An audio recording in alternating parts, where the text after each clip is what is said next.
Actually, the ironic thing is, while Hurricane Iselle visited us here in Puna and lingered for a while and passed on, the only actual injuries resulted from a toxic steam release from the geothermal plant.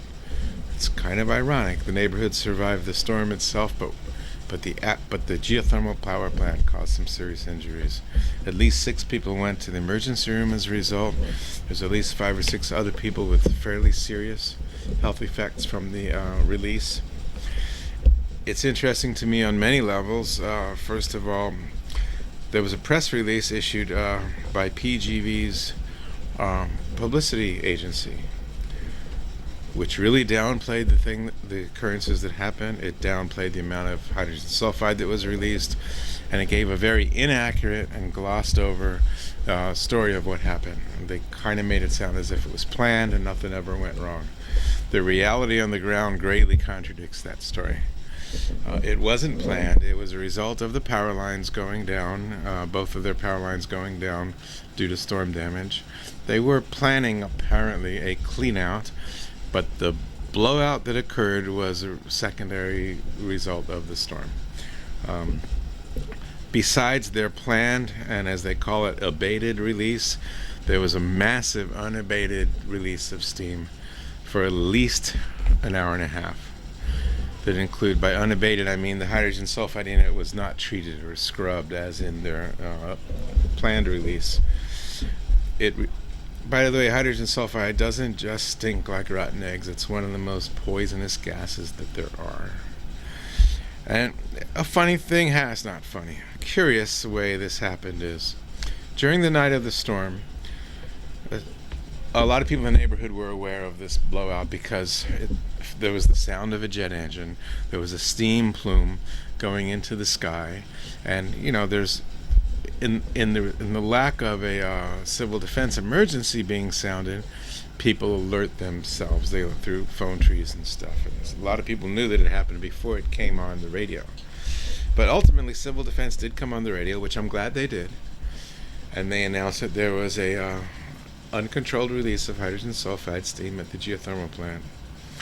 And I remember the words so well right now. The words were, "We advise you to stay indoors, or if you're feeling uncomfortable, evacuate." This was in the middle of a hurricane. Everyone was staying indoors anyway, of course. But there were several people who, to say feeling uncomfortable is to put it very mildly.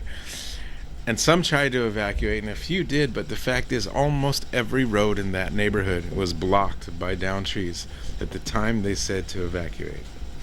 To me, this points out the impossibility of this situation, that it could require an evacuation in the middle of what's already a crisis, at a time when evacuation is physically impossible.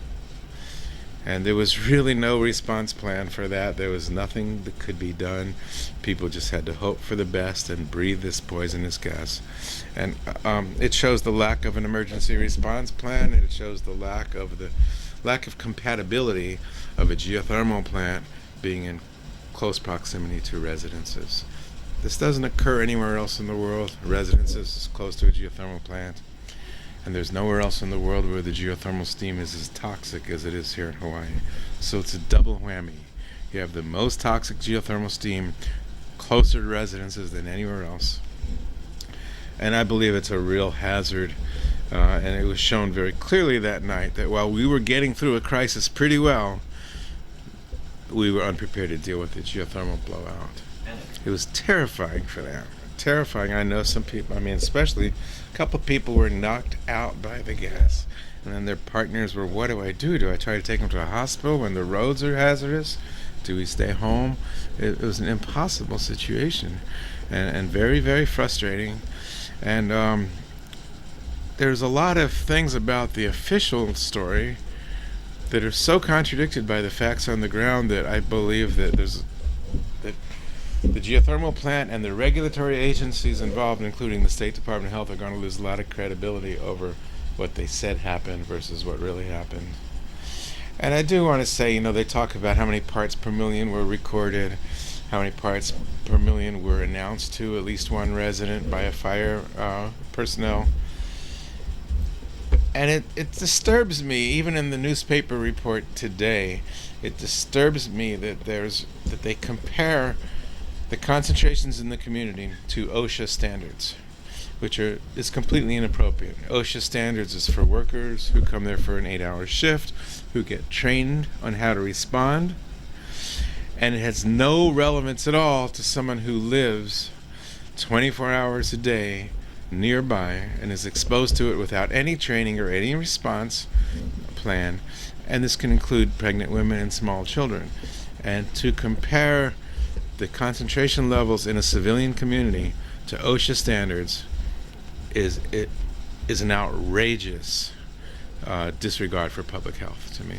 Well, and a lot of their permit requirements have to do with hourly average, so it's easy to dismiss high sudden concentrations as not violating the permit, but a high sudden concentration can kill you or can cause very, very serious illnesses, of which we saw numerous cases of it.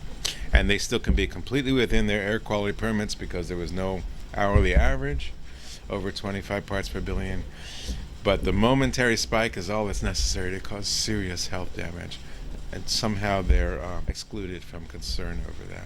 Oh, an interesting side story there is, in trying to determine what is the concentration of hydrogen sulfide in the community, interestingly, all the monitors went down when the power went out. So the monitors they're not really monitors, they're samplers that are supposed to corroborate the community's exposure, all failed instantly at the moment they were needed the most. Just like the evacuation plan failed at the moment it was needed the most.